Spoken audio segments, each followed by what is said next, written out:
tukaj smo, da spregovorimo nekaj besed, moram reči, na vsak način tudi nekaj vsekakor občudujočih besed ob prisotnosti avtorja dveh tekstov, dveh zbirk tekstov. Profesor dr. Miha Pintarič je sicer profesor na Filozofski fakulteti na oddelku za romanske jezike in književnosti, kjer predava francosko literaturo, zlasti starejšo. Ob svojem siceršnjem pedagoškem raziskovalnem delu pa se zadnja leta, bi rekel, zadnjih mogoče kakšnih 15 let, zelo intenzivno ukvarja tudi z avtorskim pisanjem in to avtorsko pisanje bi lahko na nek način razdelili v dva prepoznavna dela. En del je poezija in drugi del je esejistika. Jaz bi rekel, da je to mogoče kar en tak razumljiv nasledek njegovega poklicnega interesa za literaturo. Kot vemo, sta srednjeveška in renesančna literatura v francoščini nekaj, kar je po eni strani relativno neznano, po drugi strani pa vsi vemo, da je zelo pomembno za razvoj evropske kulture in literature. Miha Pintarič je od leta 7, mislim, da je objavil približno 4 pesniške zbirke. Od teh sta dve pravzaprav skoraj v celoti v tujem jeziku. O tem mogoče kasneje spregovorili par besed, zakaj je to v tujem jeziku. Ena je Nuge, druga Na ulicama večnosti, tretja je Etimologija in pa v Franciji, če lahko tudi pokažem, kar se mi zdi izjemen dosežek za slovenskega pesnika. V Franciji pri založbi Edition du Cygne je šla njegova zbirka Le Petit P, prirejene kocke. Slovenski pesnik, ki je izdal francosko pesniško zbirko pri ugledni pesniški založbi, to se mi zdi pomemben dosežek, ki ga treba imeti. Po drugi strani pa njegova esejistika in tukaj bi hitro predal tudi besede naši dragi urednici Nedi Pagon, zavidljivo uredniško zgodovino, če rečemo Studia Humanitatis v slovenskem prostoru, vemo, kaj rečemo. Njegova esejistika je pa, kako bi rekel, najbolj za moje dojemanje in kako bi rekel tudi za moj užitek, zelo prepoznavna z domiselnimi naslovi, recimo Na poti v Črno luknjo, moj najljubši naslov Neškropljeni limone in zdaj dvojni presledek En dan v življenju Dalaj Lame in drugi esej, ki je šel, kot rečeno, v eni prestižnih zbirk založbe Studia Humanitatis. Tako da Neda, prosim, če lahko nekaj besede predstavljamo. Ja, hvala lepa za te laskave besede. Jaz sem pa res vesela, ko se je pojavil kolega Pintarič na naši založbi, ki je morda da res kar ugledna, ampak bolj po prevodni literaturi, kot po izvirnih tekstih. In nimamo zbirke, kamor bi taka knjiga pasala, če bi gledali nek uredniški kanon oziroma kaj je treba, kaj. Mene to ni sploh motilo. Jaz nisem nikad, da se nisem dolgo potavljala. No, in knjiga se mi je zdela, profesor Pintariča že dolgo spremljam in sem ves čas očarana od njegove roditskosti, od njegove širine, od njegovega hkrati globokega pogleda v tisto stvar, v katero se tematsko zazre. In oba kolega tukaj imam pa posebej rada, zato ker še vedno ne vem, kaj je esej. In zato, ker se zadnje leta pravzaprav kadarkoli se o eseju pogovarjam, ali pa samo s sabo kregam, je to predvsem napad na to, kar se po gimnazijah imenuje esej.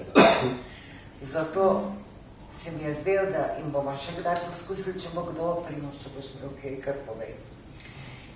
Bi še kdaj izdali kakšno knjigo, ki bi po starih kriterijih lahko rekli esej. Eno notranje premišljanje, ki vendarle, ki pomeni miselni dogodek, ki vedno pomeni nek miselni dogodek, od katerega naprej se lahko dogajajo vprašanja in odgovori. Miha je prinesel to knjigo kar tako nekaj, ker je rekel, pogled tole, če se ti zdi, en dan v življenju, da Dalajlama in drugi eseji, se mi je zdel, da čist grozno, nekdo bo pa na Slovenskem tole bral, pa poleg tega imam neki precej proti tem duhovnim literaturam raznim in sem se ustrašila, da bo to kaj tacka. In je takoj se strinjal, da lahko kakšen drug naslov damo. In ta naslov gojiva, pogledajte, tudi tukaj imamo presledek. Tako da, in meni je bilo všeč dvojni presledek, zato ker res ni, ker hoteli smo nekako povedati, da je avtor pisec in bralec starih tekstov, starinskih tekstov, ali pa pomembnih in da poznate vrste, da so njegove te vrste knjige. Dvojni presledek je pa nekaj, kar je računalniška varianta. In se mi to je zdelo, če bo kdo razumel v redu, če ne bomo pač pojasnjevali. In je na koncu se izkaže, da smo zelo znagnjeni k iskanju skritih pomenov in tako naprej. In so ljudje to vedno bolj razlagali, da je treba dvakrat premisliti, pa da je treba distanco zauzeti, pa take zadeve. Skratka, v ta dvojni presledek so več dali, kot smo mi dva na začetku mislili. No, ampak je v redu, zelo zadovoljno. Še enkrat sem res, moram poudariti, da sem vesela in da sem posebej vesela, da so to vrsto knjige opazili tudi drugi in jo nagradili z nagrado, ker to ni bila čisto običajna knjiga. In se mi je zdelo kar en premik v slovenski mentaliteti, da so tako knjigo opazili. Ne vem, če bo trajala, ta premik, če bo trajal, ampak tokrat smo bili res prijetno presenečeni, da se je to zgodilo. In ne vem, kaj piše. Razdelila sva jo brez jeze in brez skreganja na 3 dele. Ne? Mislim, da je bil še kar ubogljiv avtor. Jaz pa tudi ne preveč tečno, ali sem bila. No. Mislim, nekaj uredniške tečnobe dober dele knjigi. Če je preveč, pa seveda tudi ne. No, ampak tukaj smo se res lepo ujela in mislim, da je lepo, da tako knjiga najde mesto tudi v tej čudni pokrajini, kjer se bere vse kaj drugega. Tako da raznorodni teksti so. To je uredniško vedno ena zadrega, kaj boš zdaj naredil, a boš take tekste skupaj dal ali drugačen in tako naprej. Ampak ni bilo velikih pravzaprav problemov, ker je en del zelo dialoški in je bilo jasno, da mora biti posebej.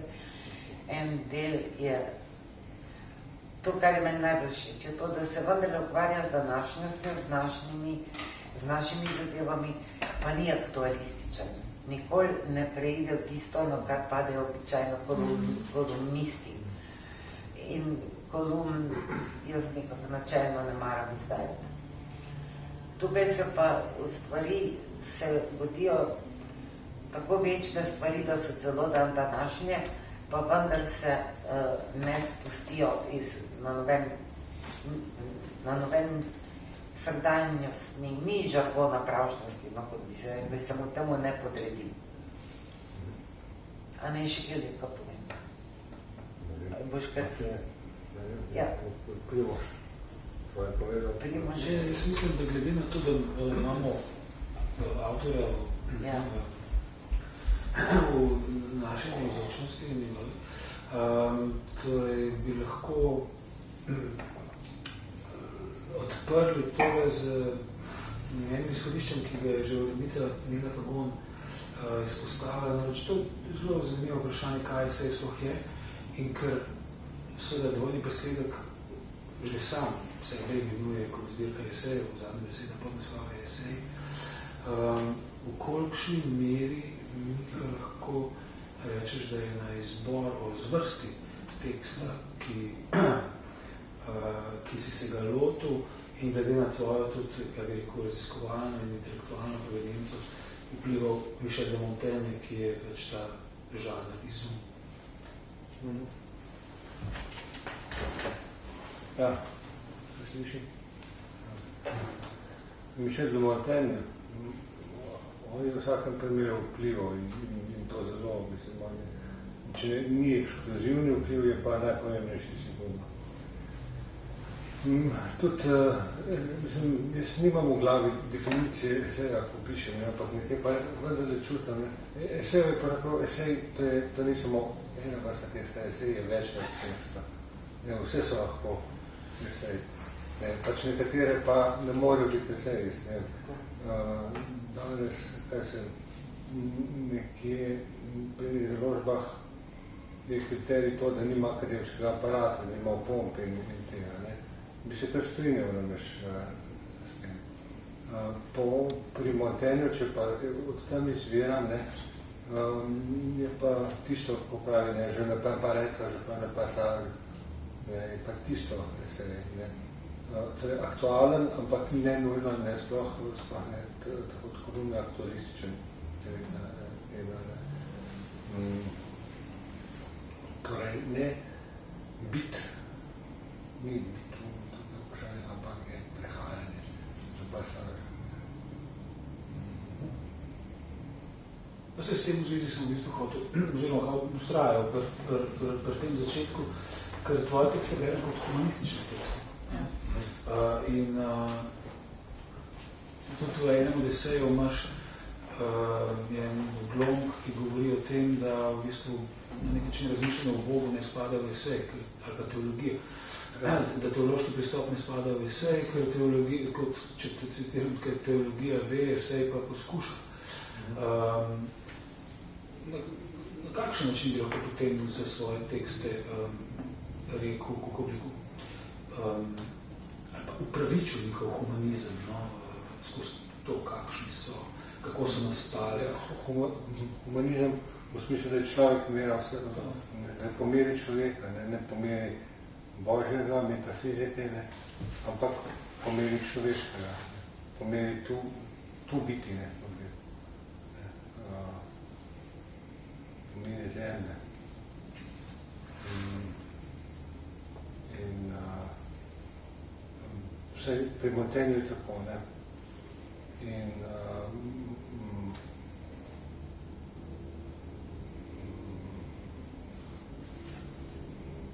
Montaignu se namreč ne ukvarja s teologijo kritizira, teologijo naturalis od Raimona Zebona in je napisal potem apologijo tega teksta, vendar je pa ta apologija v bistvu kritika. Spravi, on kritizira tiste ideje, večnostne ideje, abstraktne, nespremenljive, po katerih se ravna pač večina tistih intelektualnih vrhov tistega časa. In na njega, in tukaj je pa zanimivo, na Montaigna so vplivali nominalisti, nominalizem vplival, Guillaume Docon, Wilhelm Okamski in podobni teologi. In če izhajamo iz tega, potem je jasno, da je prišlo do eseja, kot v smislu poskušati, ne pravi Montaigna. Če že poveš, ne se je pa že malo zadaja. Ne bi se poskušal, ampak bi se razrešil, tako kot enigma. Če človek enigma, potem ni tukaj tako enostavne rešitve.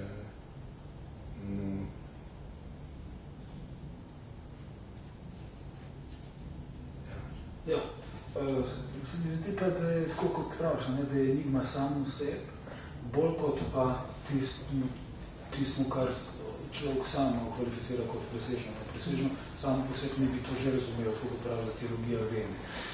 Se pa ves čas na nek način, vračaš k tej dvojnosti.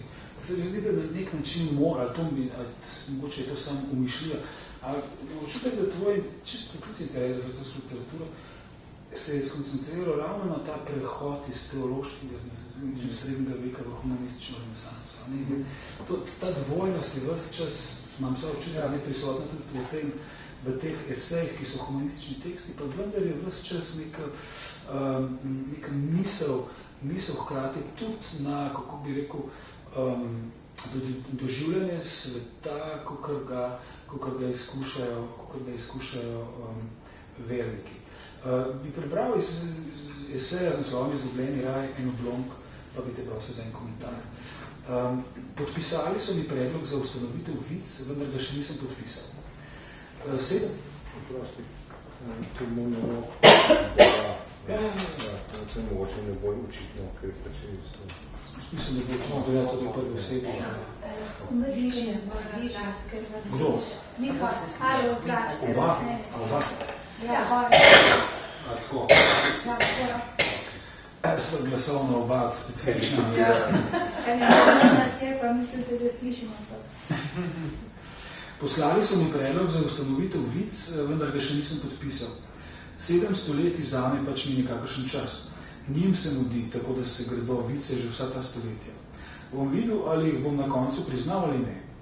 Sicer so tudi grehe hierarhično strukturirali, od najodpustljivejših, kot so pohota, požrešnost, skopost, jeza, mlačnost, krivoverstvo, preko zelo resnih, kot so nasilništvo do drugega ali umor, do sebe ali samomor ali do Boga, kakor bogokletje, pa greha proti naravi ali sodomije, hinavščine, goljufije, kraje, sejanje razprti, pa do najbolj nagravžnih izdajalcev staršev, sorodnikov, domovine, tovarišev, gostiteljev in najslabših od najslabših izdajalcev dobrotnikov. Najpritlehnejše zlo je zlorabiti in izdati zaupanje osebe, ki je človeku blizu, mu zaupa in želi dobro. Kakorkoli že, ljudje so se vedno bali, ne samo pekla, marsičesa drugega prav tako ali še bolj, revščine, starosti, bolezni, pa se ne bi pekla. Včasih ni bilo sociale, ki bi se človek kupil v času svojega aktivnega življenja, ko bi vstal, bolan ali reven, je bil odvisen od drugih. Popolnoma. Ideja pekla je tu pomagala, saj je bilo ob misli na njo lažje dati v Boga ime, ker so se pekla bali, saj temu strahu namreč je bil tudi namenjen. So bili ljudje vodljivejši, kot bi bili sicer. V zvezi s tem odlomkom se mi je utrvila ena aktualna stvar. Zadnjič sem prebral en dosti pogrošen časopis, potem sem šel preveriti, da je ta izjava resnična. Papež je nekaj mesecev nazaj rekel, da pekla ni, da pekla ne obstaja. Je sicer pojasnil, obstaja pa izginotje grešnih duš. Kaj je papež s tem? Pravzaprav čisto praktično naredil. A je ukinil to, kako bi rekel, dialektično vzgojo, kaznovanja in nagrajevanja? Kaj hoče povedati? Hoče povedati to, kar obstaja že kot že precej časa v krščanstvu oziroma v cerkvi, pa bolj krščanstvu kot v katoliški cerkvi, kot ena opcija, taka negativna opcija, izginotje grešnih duš. To pomeni, če ti ne izbereš Boga, če ti izbereš nič namesto Boga, potem to tudi dobiš. To je kazen, ki si v bistvu, ker sam hočeš, ne. Tukaj ni kakšnih ognja, zrepla, podobnih zadev. To je pač imaginari, ki več ni izdaljo časa, ne. Zdaj, kar se tiče krščanstva, ne, imamo še druga verstva, kjer pa se to v ta imaginari, kot imaginari še vedno dogaja, pa se tudi na zemlju. Druga interpretacija je pa ta, ne, da imamo tako tukaj in zdaj, ne, da v bistvu edina razlika je pač ta, da tako ni večno, pa kaj pa mi vemo, kaj pomeni večno. Med drugim je Jean Delumeau, on je pač zgodovina renesanse in tudi zgodovina vsega tega pekla in zla in ostranstvo in tako naprej. Vse to je raziskoval in on je na koncu v eni knjigi, ki se deluje Umberto Eco, pa on, pa Jean-Claude Carrière, pa še nekdo, ki se ne spomnim imena zdaj. Ob letu 2000, takrat, ko so Millennium zamenjali, so dali intervjuje in med drugim je rekel, da Limon kot eminentni raziskovalec pekla ravno to, kar je rekel papež nedavno, namreč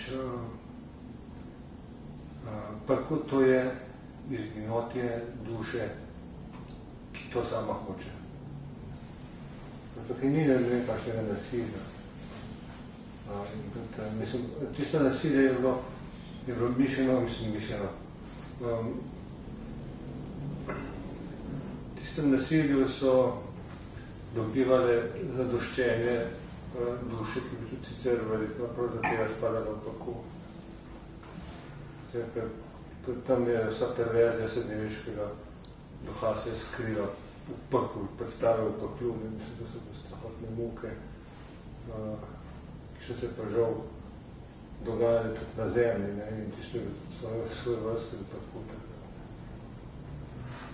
Tako kot po drugi strani Voltaire pravi, da raj je tam, kjer sem jaz. Ja. V bistvu je to druga plat, ki se ne dali. Tako? Ja, tako. Ja.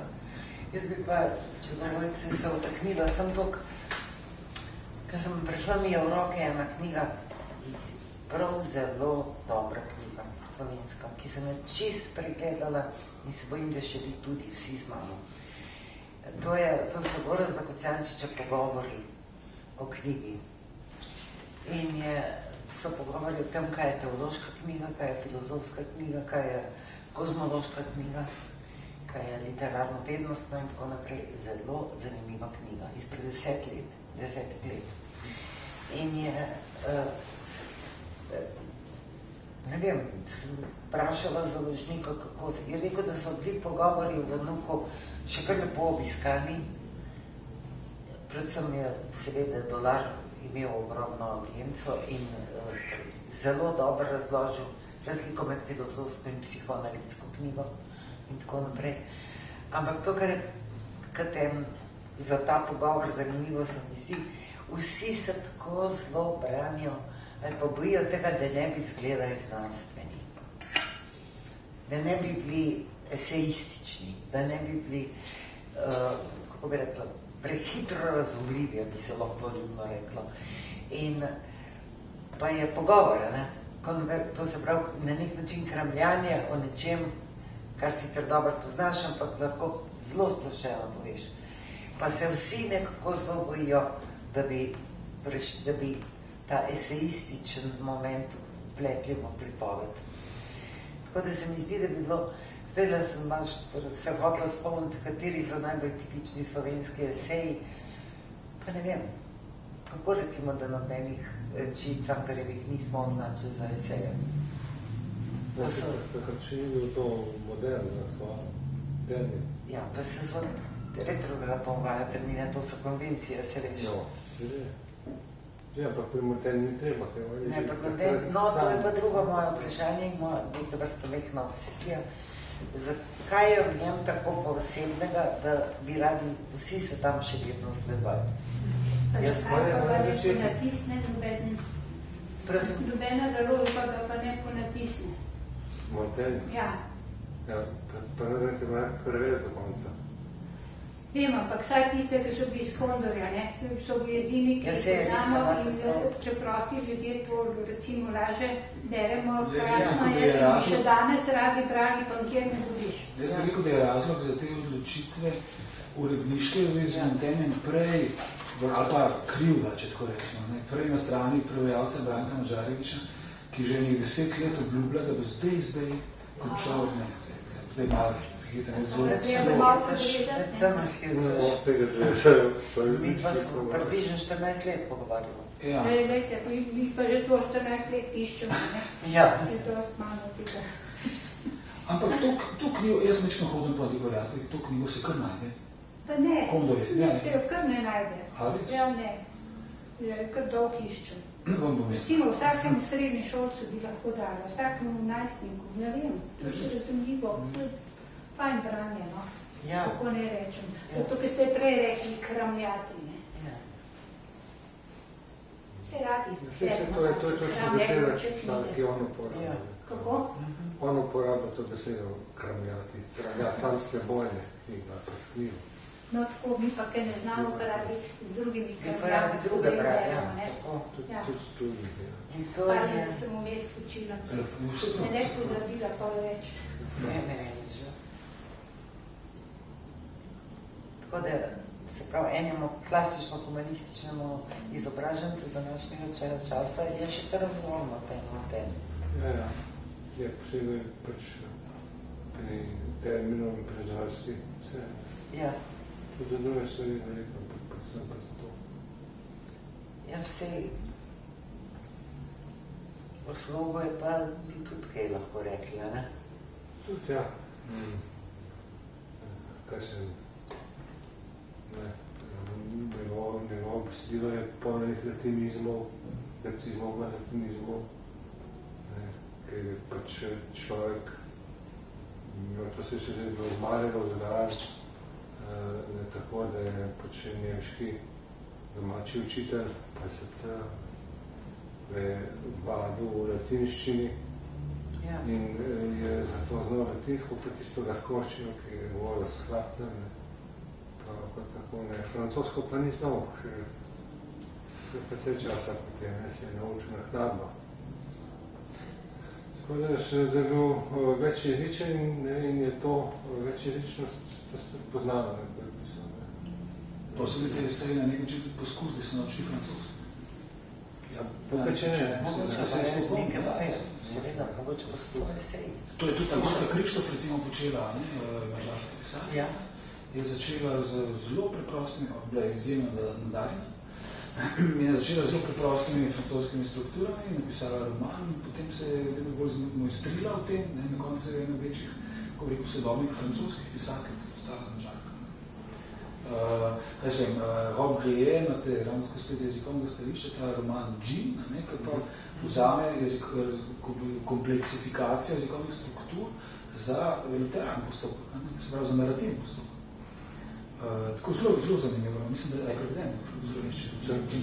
Pa je preveden, res? Ja, to je bilo meni eno težjih branj, ko sem se uvajala v francoščino. Rob Grie. Pa Solers mi je bil takrat težek. Jaz bi eni drugi temi bi preskočil, ko se mi zdi zanimiv, ker sem izbral par odlomkov iz njihovih esejev.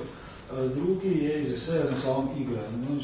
Ta tema igre se mi zdi dosti ključna tudi pri samem postopku pisanja. Verjetno bi avtor povedal še kaj drugega o tem, ali pa razširil tole, kar mislim zdaj prebral. Kot vse kaže, se igrajo samo otroci, odrasli pa ne, kajti oni vedno igrajo nekaj. Otrok, ki igra nekaj, je anomalija, se počne reči, ki pripadajo odrasli. Odrasla oseba, ki se igra, pa je v očeh drugih videti kot retardiranec. In če je imel Huizinga prav in vsa človekova kultura izvira iz igre, iz tega pranagona, ki ga imajo tudi živali, ne samo v smislu igre mačke z mišjo, temveč tudi in celo, tu pa igra postane z kulturnega vidika zanimiva še preden se dotakne človeka, ko jim gre samim za preživetje. Seveda so to izjemne situacije, ki jih ne gre posploševati, vendar že sam njihov obstoj potrjuje nedeterminiranost in v primeru človeka svobodo. Recimo še, da svoboda ve zase, nedoločenost pa ne, če je to sploh mogoče. Igra je prostor svobode in enakosti, kot vojna, poreče kdo, tudi tam so bili vsi enaki, ne glede na njihovo civilno provenienco, no, dovolite, da o tem dvomim. Seveda ne, tudi v igri sodelujejo predvsem najboljši, niti ni nujno. Dejstvo pa je, da so med sabo enaki vsi, ki sodelujejo v trenutku igre.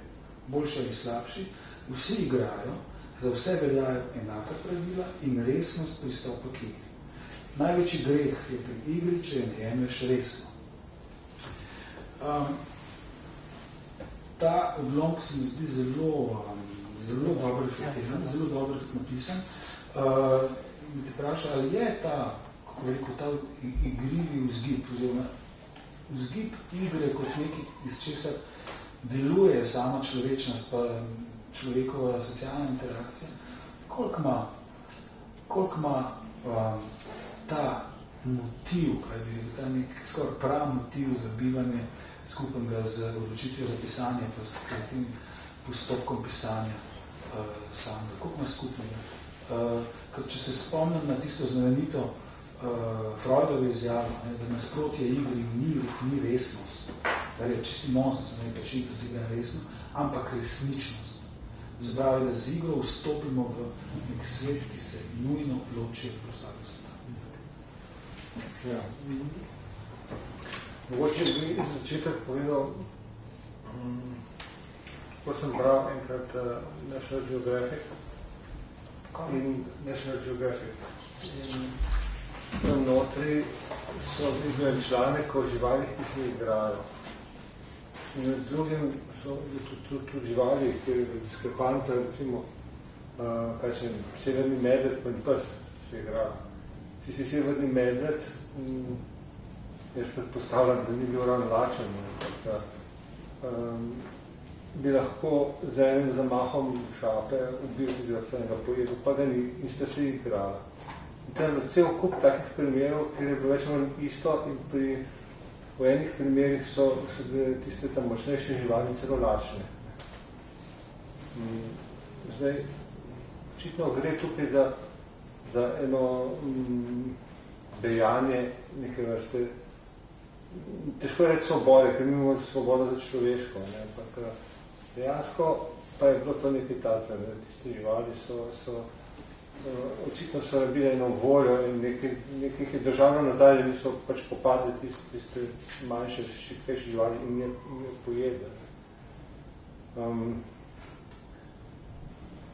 Zdaj, to je... Mogoče je pa to tist, kako bi rekel iz filozofije absurda, ta dezintere, da v bistvu igra stvar čistega užitka, brez smiselne koristi. Pri človeku je to nekje ravno zakup, ampak pri živali pa težko. Če to pri živali, to pomeni, da je pri človeku to prisotno, ne samo na eni intelektualni ravni, duhovni ravni, kaj se ima, ampak tudi tisti, bi rekli Angleži, gut reaction, gut feeling. In v tem primeru seveda je ta zveličavnost človekove svobode precej zreducirana. No, ampak ne glede na to je pa igra pač pri človeku toliko razvita, kolikor je recimo tudi človek v primerjavi z živaljo bolj razvitne in ima zato igra svoja pravila in je ponovljiva, kar recimo tisto, kar je živali, so bili posamezni primeri. Tukaj je pa igra ponovljiva, pač ker ima ta okvir iz pravil in tako. Ampak ta ponovljivost, v bistvu to globje in boljše razumevanje igre lahko pripelje človeka tudi do takih absurdov, kot jih najdemo pri Aztekih, recimo, ki so tisti dve ekipi borili in tisto gumijasto žogo poskušali spraviti s koljke ali pa z rameni ali pa z nogami skozi obroč in tista ekipa, ki je zmagala, je preživela, to je bila nagrada. In tisto drugo ekipo, ki je pa izgubila, so pa lepo ročno poklali in iztrgali srce in tako. No, to je svoboda človeška, tudi to je svoboda. Jaz bi raje bil tisti pes, ki se je igral s severnim medvedom, kot pa s tek, ki se več je bil tisti, ki je izgubil. No, igra je pa, ta pravila in to, pa so namenjena temu, da nekje odredijo en prostor, ki je ločen od vsega, kar ga obdala, vsega ostalega. In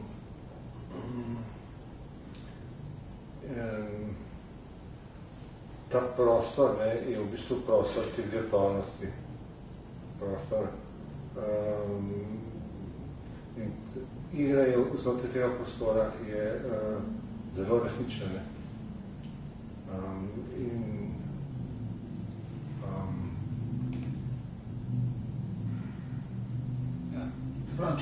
Če mečkam ustrajam pri povezavi med igro pa pisanjem, bi vsem te, a to pomeni, da pri pisanju v resnici ustvarjaš svoj, to, kar praviš virtualni svet, ne?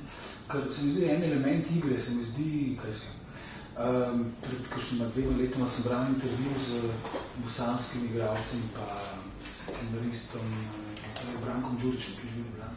So ga vprašali, zakaj pišeš? Je rekel, pišem zato, ker me zanima, kaj se je zgodilo. A je del tega tudi pisanje? A je pisanje v pisanju tudi del te radovednosti, ki je igliva radovednost? Ja, vsekako. Vsekako je... V bistvu moje pisanje ima ta element igre je zelo prisoten. Tem, ker pišem, mislim, igram se z jezikom, ne, v bistvu. Pa tudi z idejami, pa vsem z jezikom. Tudi ta večjezičnost, ki se včasno pojavlja, je igra. A pa je jezik svoj igralec ali je žoga? To je dobro vprašanje, ja.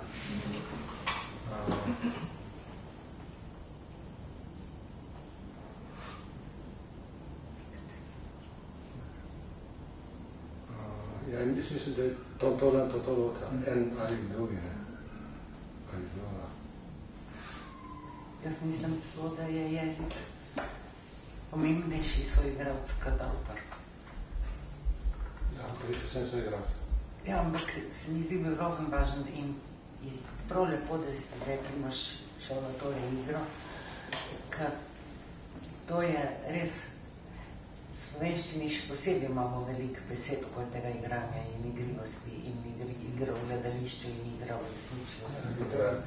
A veš, mi imamo pomene, ki so zunaj igre, ki se jim pa reče igra, Shakespearova igra in tako naprej. In ravno Tine Hribar je v tem knjigi, ki sem jo zdaj slučajno dobila 10 let staro, kot rečeno, strahovito hvalil slovenski jezik za izražanje filozofičnih nijans. In jaz sem se pa na to spomnila v mojih mladih letih, v 60-ih, 70-ih, je bilo zelo popularno, veliko knjig je izhajalo z področja teorije iger. In mogoče vas že takrat v povezavi s tem, da se ni vedelo, kaj bo kibernetika, pa te reči naredila. Zdaj, kaj pa tak absolutna prevlada igric, iger in vsega tega, pa ni nobenih teorij več v tem. Ne samo še praksa. Ja, in tehnološko uporaba, tehnična in tehnološka uporaba. Tega, o čemer sta govorila pravkar, tega preskoka v resničnost.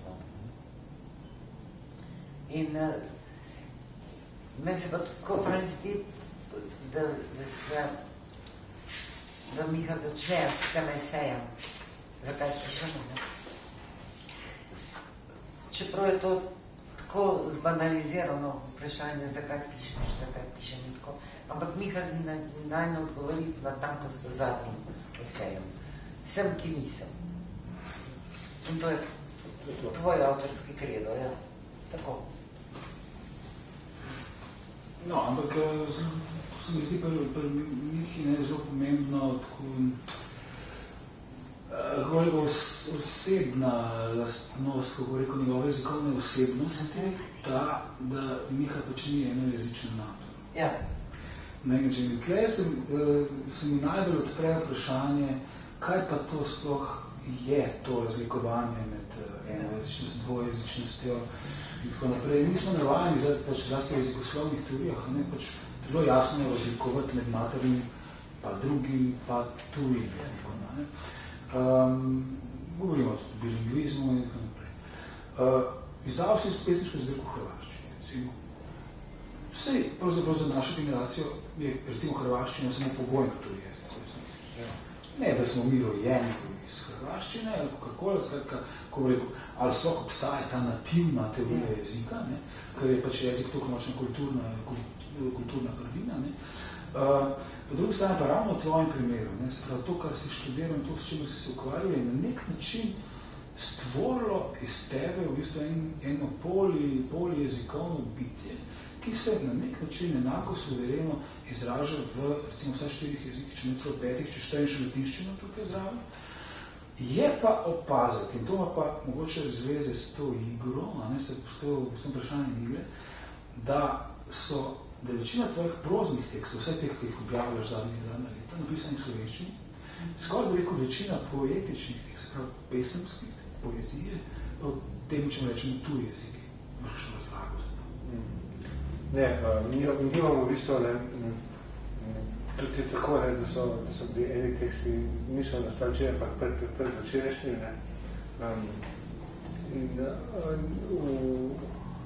Kolikor se jaz spomnim, proznih tekstov nisem nikdar pisal v drugih jezikih, kot v slovenščini. Razen znanstvenih? Ja, to pa je. To je članki, ti članki. To šteje. To je tekst. Ena skrita, rafinirana, skrita dimenzija tvojega jezika je duhovitost. In to vrsta domisleki, ki si jih ti poln, ampak so nekako pometani, razmetani in govorimo o tej knjigi. Kaj pa misliš, kada pišeš v tujih jezikih, da ta tvoja iskrivost in tako prijema? To je pa zelo odvisno od zvrsti besedila pa od jezika. V angleščini verjetno mislim, da pride v angleščini, ker je pač tudi narava jezika taka, da vleče k temu. Posebej, če pišem v verzih, če bi pisal angleške verze, pa brez tega bi bilo strašno dolgo časa. Ja, pa res. Pri francoščini tudi, jaz ne vem, sem že pozabil, ampak mislim, to ti povek si to zdaj nekaj noti iz tega. Sprila posebej. O tem se pogovarjam, to je razlog, da smo tukaj. Mogoče zadnjih 10 minut, ko smo še tle, bi vsem spregovorili tudi o drugi knjigi, ki je tukaj predstavljena. To je knjiga, bi rekel lahko spet pesniška zbirka. Wander to Wander. A poetic itinerary in Slovenia. By me. To je kot nek turistični vodič. Izdala Beletrina letos, ilustriral pa je Luka Kravanja, jaz ga sicer poznam, ampak vse ilustracije so fenomenalne. Ilustracije so super.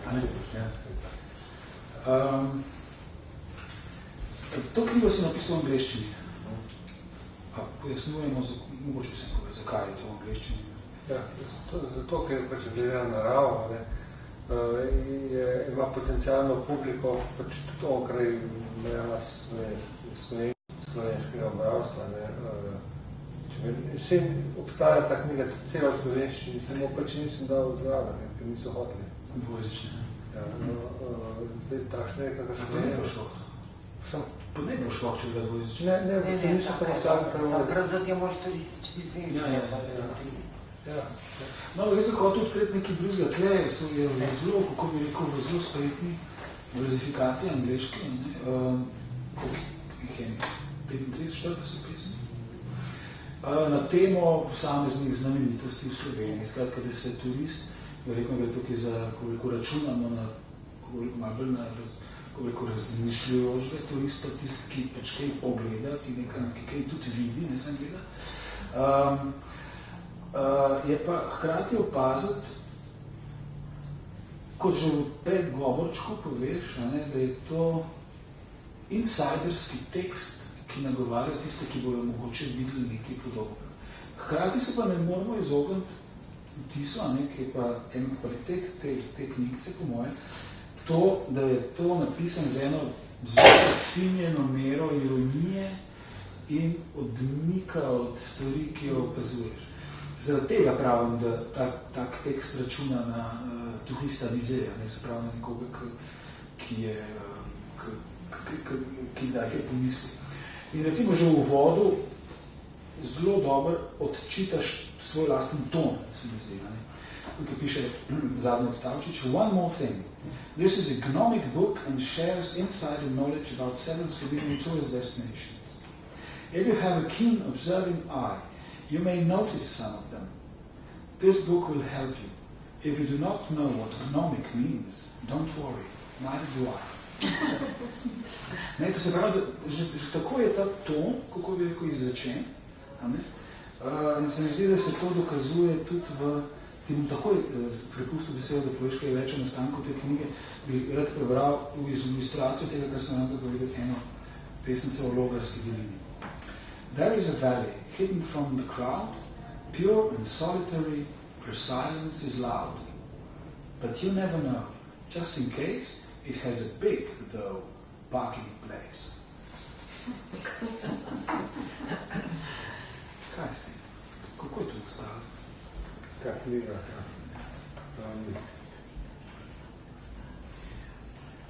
V bistvu zanimivo, če pomislim zdaj, ne vem, kako ne. Kdaj, to nekaj let je od tega, kar je pač knjiga nastala in tudi sem jo ponudil okrog, že sem že pogodbo spisano, pa je potem tista pogodba šla v koš in še nekaj časa trajalo, da se je Beletrina potem odločila in je izdala. Ampak je bilo to že, da sem veš čas namenjen? Natredno je bilo. Fajn je časih, da malo počakaš za tem, kad ti to omogoči, da imaš kakšno stvar popraviš, kakšen detalj, vejco, to si zamisliš fajn naslov. Še eno bi prebral o enem od slovenskih nacionalnih ponosov, za katerega v glavnem vemo samo mi, če bolj wine, Slovenia produces wine, superior but not enough to flatter foreign palates fine. We keep at home most of the stuff. Mi verjetno to potrebujemo. Ja. Ja, verjetno, ja.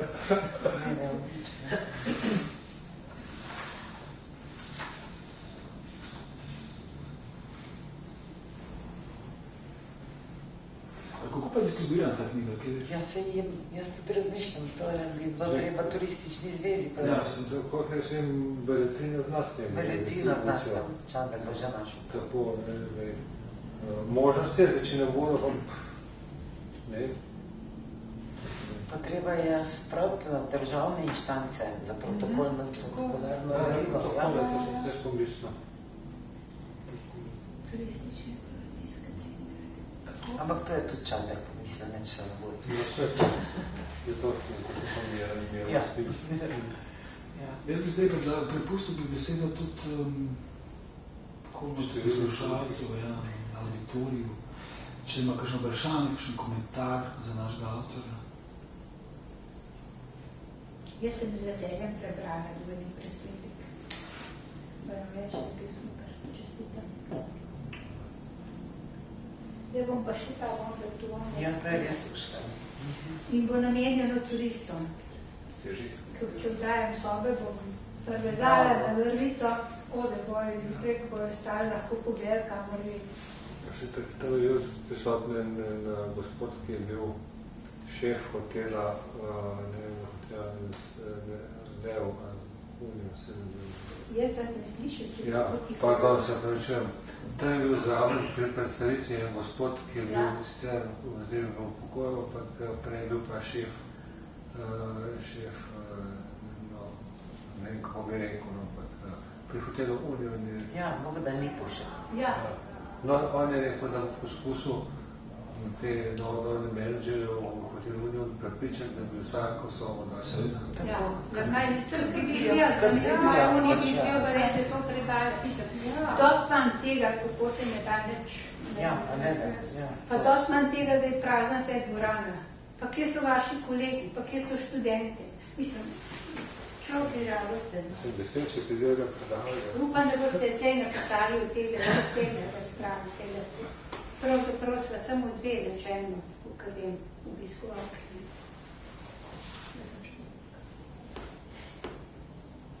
Obrnite to, the happy few.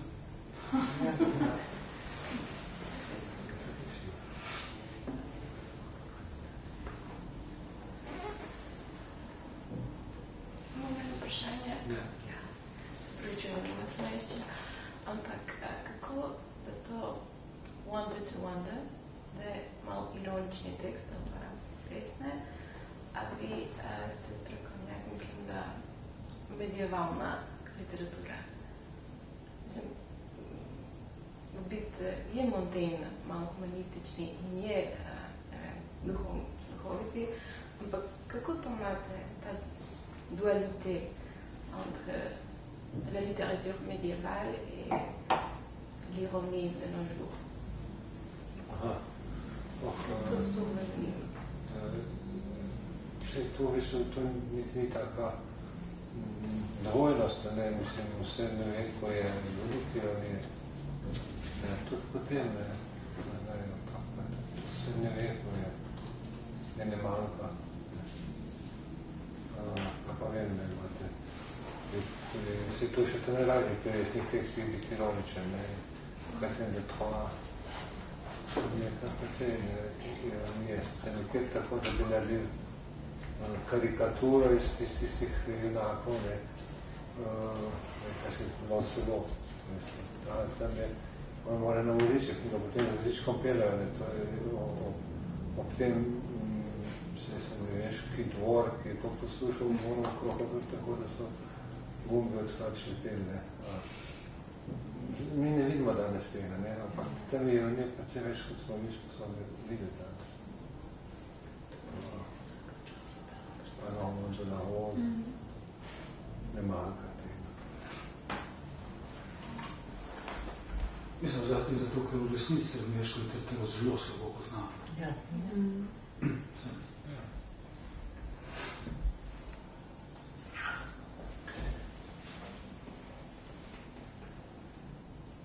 Hvala lepa, Miha. Petrič, hvala lepa, Neda. Hvala, da ste prišli.